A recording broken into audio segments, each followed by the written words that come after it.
একটু আগে মন্ত্রী মহোদয় বলে গেলেন না দেশের অর্থনীতি সম্পর্কে। তো দেশের অর্থনীতিকে আবার সোজা করে দাঁড় করাতে কি কি করতে হবে, অনেক কিছু করতে হবে, আপনারা ভালো বুঝেন আমাদের থেকে। কিন্তু শুধু ওগুলো দিয়ে কাজ হবে না, অর্থনীতিকে ঠিক করতে হলে অনেক জরুরি কাজ আছে, অনেক জরুরি কাজ। এক নম্বর, দেশের সবগুলো সেক্টরকে জুলুম মুক্ত করতে হবে,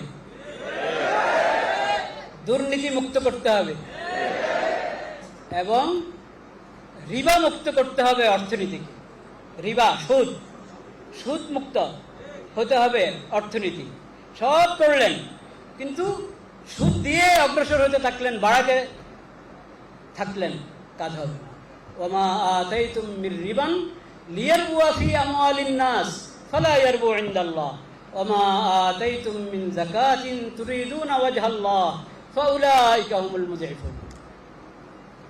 রিবা দিয়ে তোমরা সম্পদ বাড়াইতে চাও, কখনো বাড়বে না, আল্লাহর কাছে এটা বাড়ে না। ইয়ামহাকুল্লাহু রিবা ওয়া ইউরবিস সাদাকাত, সদকা খায়রাতের মাধ্যমে তোমাদের অর্থনীতি চাঙ্গা হবে, মজবুত হবে, রিবার মাধ্যমে হবে না। রিবার মধ্যে কোনো বরকতে নাই। আর জাকাত আদায় করো তো বাড়বে, জাকাত আদায় করো বাড়বে। তাইলে জাকাত এবং রিবা ছাড়তে হবে, জাকাতের ফরজ আদায় করতে হবে। এই দুটার মাধ্যমে অর্থনীতি চাঙ্গা হবে।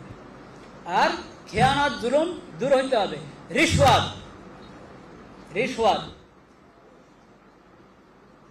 ঘুষ, এই ঘুষ থেকে মুক্ত করতে হবে দেশকে, নয়তো অর্থনীতি হবে না। অর্থনীতি যে সরকারে আসুক, যে সরকার ইসলামী মূল্যবোধ খুব রক্ষা করেন, আলেম ওলামাদের সাথে খুব সম্পর্ক রাখেন, এটার জন্য অনেক ধন্যবাদ।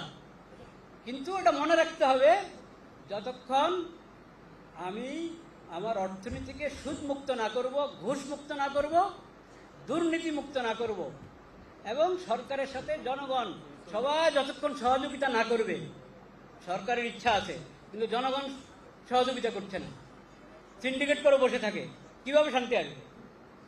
সবাই অপরাধী। যার যে ত্রুটির কারণে দেশের অর্থনীতি সহ যে কোনো সেক্টরে যেটা সমস্যা হবে, সেটার জন্য সবাই আল্লাহর কাছে জবাব দিতে হবে।